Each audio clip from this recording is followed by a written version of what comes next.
Hello and welcome back to AP Pre-Calculus. This is lesson 2.9, Logarithmic Expressions. All right, so important concept here. Every operation has exactly one inverse or opposite operation. We learned these from the beginning of our time in algebra, maybe even pre-algebra. So what would be the inverse operation of addition? Well, that would obviously be subtraction, right? What's the opposite of multiplication? Well, obviously that's division. One that you may not remember is what's the opposite operation of cubing or squaring or taking it to the fourth? What's the opposite of an exponential idea? That would be a radical. So in this case, it would be cube rooting, a radical. So if it was raising it to the fourth power, it'd be a fourth root and so on and so forth. So what is the opposite of exponential, right? When exponential means, like this is an exponent, but it's a number exponent. So it's different than an exponential equation. Exponential, we have the variable in the numerator. So what is the opposite of that? Everybody's favorite, logarithms. You thought those were going away? They aren't. Okay, so we recently learned about exponential functions and their properties. We would like to solve equations involving them, and to do that, we need to have this inverse operation. So we have to do logs if we have an exponential that we're trying to solve.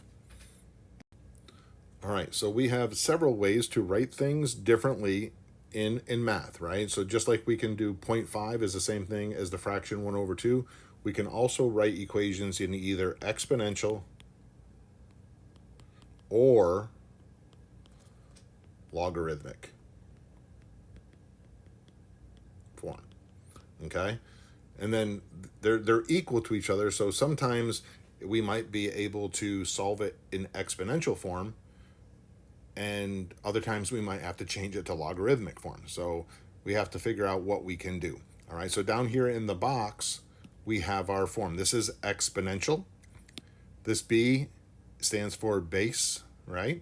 And look over here. This is read log base B, so it's a base over here too. So on both sides, they're bases, right? And logarithms are equal to exponents. So if A is the exponent, a logarithm will be equal to that exponent, right? So we have to be able to work back and forth from one to the other. It's extremely important that we're able to do that. All right, we have a log. We actually have a couple log buttons on our calculators that you can see right there on the front of it. We don't have to go looking for them, but you'll notice they don't have that B down there. They don't give you what base it is. So when you don't see it, this is called a common logarithm. And because it's a common logarithm, that's because the base is 10, and it's a common logarithm because our number system is base 10. All right, so if you ever see a log without a base written down there, it is given that base is 10. So you could rewrite it if you wanted to put the 10 down there, but you don't have to because it's given that it's a common logarithm. All right, so in example 1 here, let's practice converting. Right now, everything is in exponential form, and we want to write them in logarithmic form. So what I like to do is I'll write my log, and I use a fancy L because sometimes the L looks like a 1, and we got to be careful, right?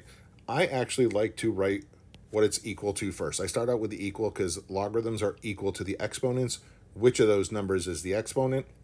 And I'll put it over there, okay? And then I like to fill in the base, right? The base has got to go down here. So I look at my exponent. Well, the base is the thing that has the exponent, all right? I see that the 3 has the exponent, so the base is 3. And there's only one spot left over. I have to fill in a number right there, and I only have one number left. So there we go. So let's try it on the next one. So there's my log. My exponent is x. My base is 10. Did we have to put the 10 there? No, we don't have to, but we can if we want to. The only thing I have left is a y, right? And try and make sure, like, if we had lined paper, that the base kind of falls below that line, and the y and the 9, like the things, everything else is all lined up. Just makes it look a little bit better and a bit easier to read as a teacher when I'm trying to grade things. All right, let's try again. Log What's the exponent? Well, the exponent's t. What's the base? Well, it's r. We only have one thing left, that's a w. All right, let's finish up example 1. So I have my log. My exponent is 3x. My base is e. What's left over is y. There we go. So even though they wrote that in a different form, if you go through it doing it the way I say to do it, it doesn't really matter. Now this guy right here, he's a little bit different. He's the other log that's actually on our calculator. So log base e is another one of our special logarithms. It's like the common log. It's something that's used over and over and over in a lot of sciences. This is what you should put in those notes that were on the previous page. Log base e is a natural log, and it's written like this, ln, okay? It's ln because it dates back to Latin times, and so they say it different. So, like, since we're American, we think everything should go the way we say it. So it's weird when we call a natural log NL, we'd write LN, but we didn't invent all of this stuff, so we don't get to name it. So log base E, you could write that all the time if you wanted to. It doesn't hurt anything, but the ln on your calculator already makes sure that the base is E. Okay, so this guy and this guy over here are two things that you could use. You can go right to your calculator and do it. Okay. So here in example 2, we're just going the other way. Okay. So this time I go in a little bit different order. I like to write down the base first. So I'm looking at A, which of those is the base? And that would be 7, right? And then I go to the exponent. Well, logarithms are always equal to exponents. So we put the 2 up there, and we only have one thing left over, and that's what it would look like. And of course, you could write x equals 49, but we're just putting it back into exponent form, so let's leave it like that. All right, let's look at B. What is the base? The base is 3. Well, logarithms are equal to exponents. Even though we're going this way, that logarithm is equal to x, so x must be the exponent, and we have that. Uh-oh, I don't see anything for C. Oh, wait, if I don't see it, and it's a logarithm, it's a common log, my base is 10. Well, logarithms are equal to exponents. It's equal to 2, so I can put the 2 up there. The only thing left is a y. And last but not least, I don't see a base, but it's not a common log. It's the natural log, and we know that the base of natural log is e. It's still a log. Logs are equal to exponents, so we get a 4. The only thing I have left is c, and that's how easy that is. Okay, so in example 3, they're wanting us to evaluate. Evaluate without using a calculator also. So like if we could use our calculator, these are really simple. But unfortunately on the AP test, sometimes we have to show our work. So we have to be able to solve these without a calculator. And when they tell you to evaluate, you kind of think that you should be able to look at it and say what it is. Well, good Lord, that's not always all that easy. And we're math people. We like to solve. To solve, we have to have an equal sign. So a lot of times I'll add an equal sign and I'll just say, okay, it's going to be equal to X, or it's going to be equal to C, or it's going to be, you can pick whatever letter you want. It doesn't matter to me. All right. And then when you don't know what to do in log world, like right now we're in log world, let's go back to exponent world. Let's rewrite this as an exponential function because we're stuck here. I don't know what to do with log base 2 of 8. So I'm going to rewrite it. What is my base? 2 raised to the x power equals 8, right? So if you're really good with numbers, you could probably look at this and go, oh, I know what that answer is. But if you ever get stuck, what you need to do is you need to get both sides into the same base. And you never want to make one of the bases bigger. You always want to make the bigger base smaller. So 2, I cannot make any smaller than 2. So that's got to be a 2. And this side has to be a 2. We need to get them in the same base. So I have to ask myself, 2 to what power would make 8? And you would say 2 to the 3rd power. When the bases are the same, we can disregard the bases and everything else falls down, and you get x equals 3. So to evaluate this, log base 2 of 8 is 3. Let's do B. equals x.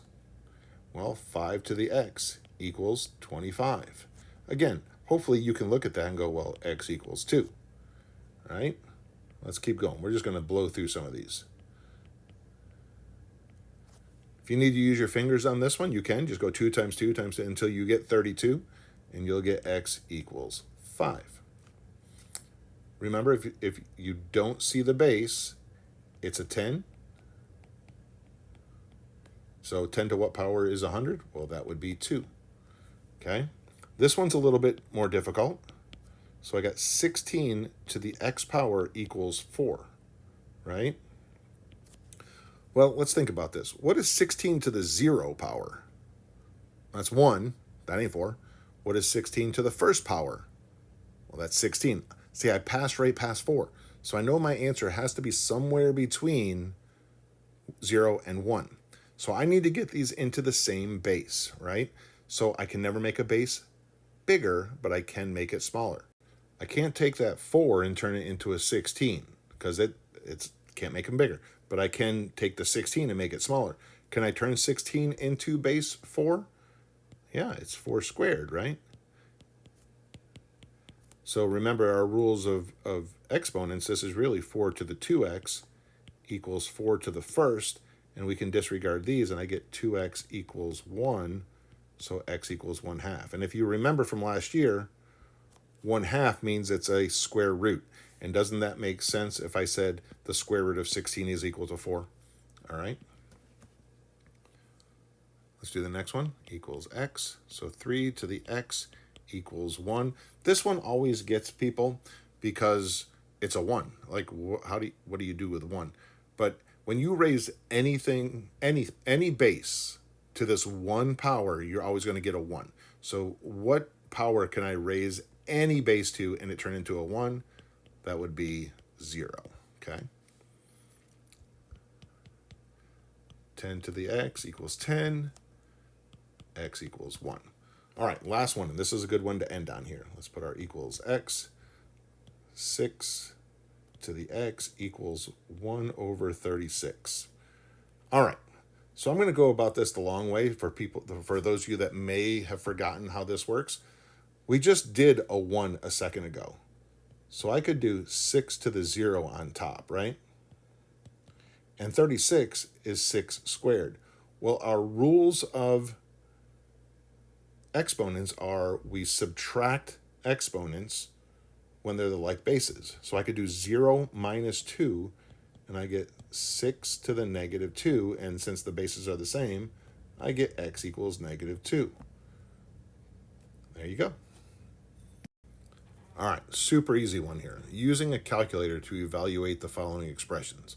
All right, so the first two, they're common logs that's on our calculator. We can just go ahead and put this in our calculator. It's going to look like this. We hit log, it'll start a parenthesis.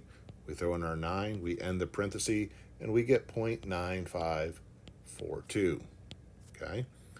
Same thing with B. We get 3.7871, okay? And really what I would like for you to know is to look at what we want our outcome to be. We want a 9. And this answer is the exponent, right? Because it's going to be equal to the exponent. So this is the exponent that will raise that base and get a 9. And this base is 10, and 10 to the first power would give me 10. So I knew I had to be close, right? This one over here, we're in the thousands. Well, 10 to the second power is only 100. 10 to the third power is 1,000, and I want to be a ways above. I'm almost at 10,000, so I had a good idea that I was going to be past 3.5. That's number sense, because remember, we will make mistakes putting stuff into our calculator. We'll hit a number when we didn't mean to hit a number, and we'll just mess things up. So having an idea of what our answer is before we hit equals is going to save us in the long run. So for like this one, we have to change our base this time, right? So this is a 2, and I'm saying what power can I raise 2 to get 10?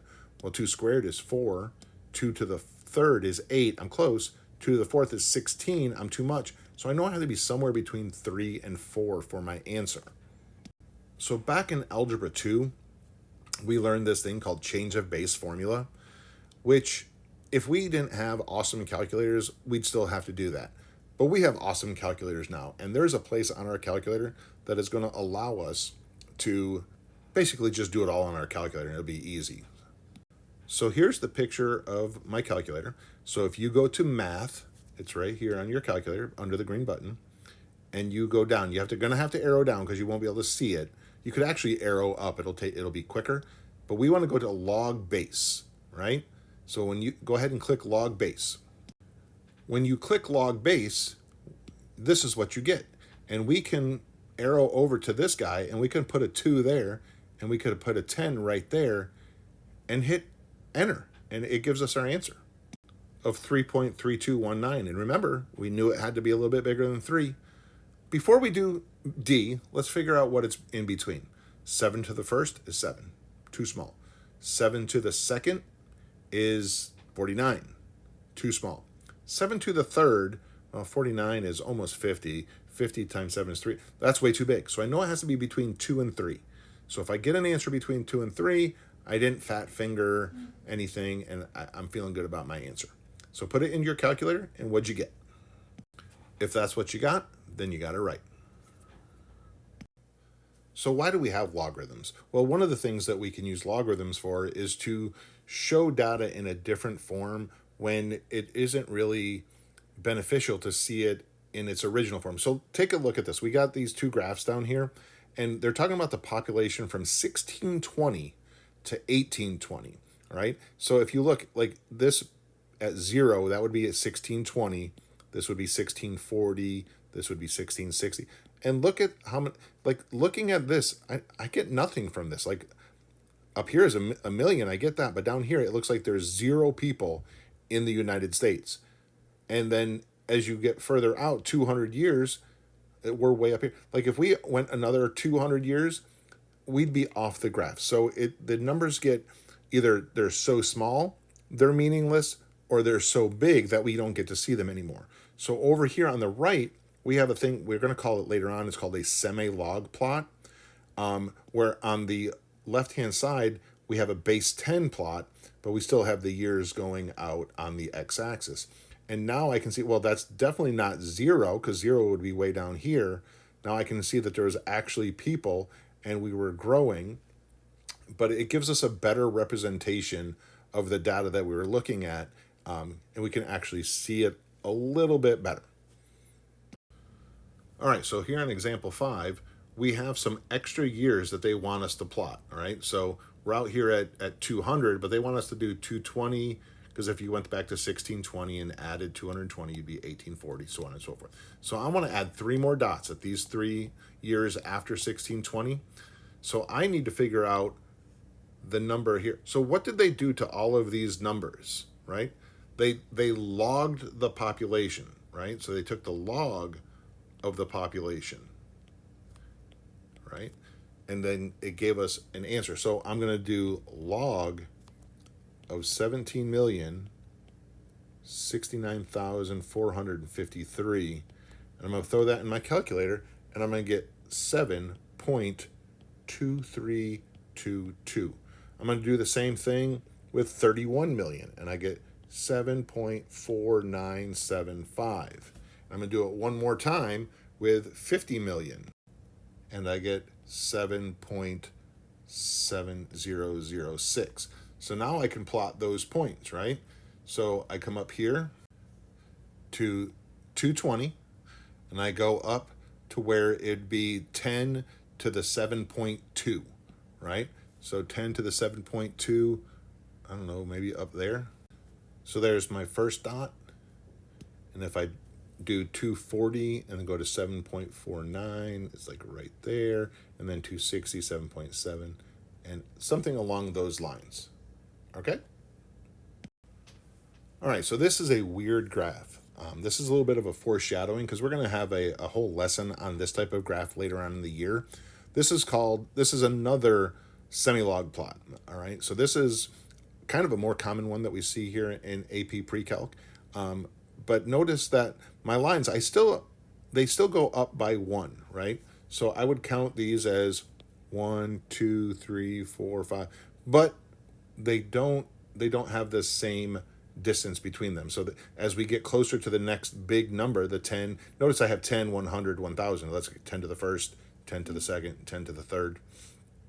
They get a lot closer together, okay? Don't worry about that right now. It's not that big a deal. These semi-log plots are used a lot in your higher level science classes and your physics and your chemistries and stuff like that.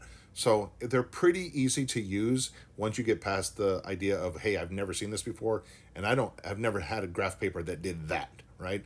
But it's not that hard. So we want to plot these points, right? It's still an X and a Y idea. So if we look at A, I want to go 120. So there's 1. I know I have to be above 10. And once I get above 10, these go by tens, right? So this is 120 right here, right? From 0 to 10, they go by ones. From 10 to 100, they go by tens. From 100 to 1,000, they go by 100s, so on and so forth, right? So let's look at the second one. 2, 300. So 2, I have to be above 100. So this next one, that's 200, that's 300. So let's put our dot right there, okay? Let's keep going. The next one is 3, 2. Well, that's right here. That was easy enough. Let's keep going. 4, 15. So 4, got to get past 10. Let's see. Well, the next one's 20. Oh, crap. I have to just go in the middle, right there, right? Be careful. You don't want to go up 5 because after you get past 10, each one of those lines is 10 more. So we didn't want to go to the next line because the next line is 20. Last one, E, 5, 350. So I got to go up to the 100. Then I got 200, 300. I'm in between that one and the next one. Hard to put in there. So there we go. Okay, that ends today's lesson.